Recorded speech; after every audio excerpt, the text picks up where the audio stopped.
a shooting at Century Theaters. They're saying somebody's shooting in the auditorium. Not one, but two explosions near the finish line of the Boston Marathon. St. York's School.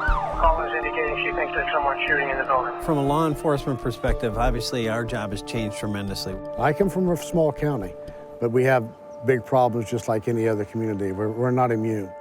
We don't have a terrorist problem in Western Kentucky. Hopefully we'll never experience that.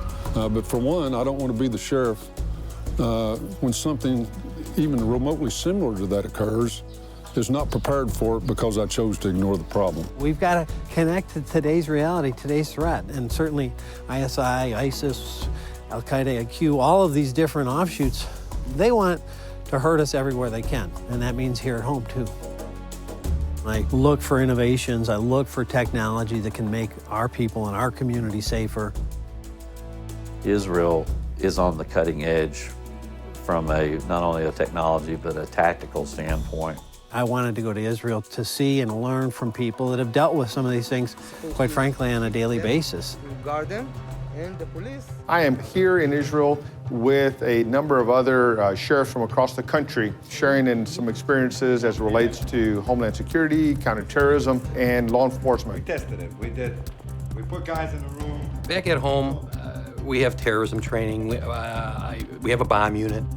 Here, it's more for real. I mean, there's stuff going on here. The bomb unit the other day in Jerusalem, they're answering 20, 30 calls a shift, and those are legitimate calls. Failing's not an option. People die if they fail here. There's been suicide bombers, there's rockets out of the Gaza Strip. We've heard explosions on the Syrian border. I mean, you can see it firsthand with people that actually deal with it each and every day. They've had to become experts out of necessity, but they've done it well. Thankfully, they've been able to share with us so that we can make America a much safer country. Coming back from Israel, one of the biggest things that I brought with me from a law enforcement perspective is the tactical mindset. Our need for through-the-wall radar was a very critical one. We've got to know where the threats are. We have to know how many bad guys there are. Camaro is a through-the-wall radar that was manufactured in Israel. One standing by the door, two moving by the back of the building. Not only our SWAT team, but other SWAT teams in the country are using this technology, and it's definitely saved American lives.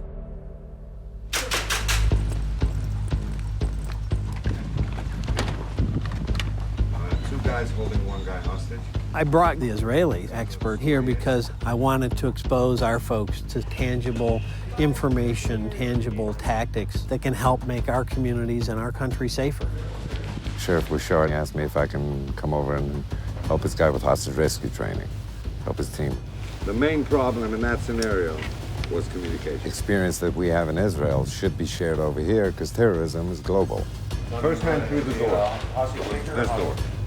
You know, some of these issues that we're worried about are almost an everyday reality for many folks in Israel. And so to learn from somebody that lives, eats, and breathes that on an operational level has been amazing.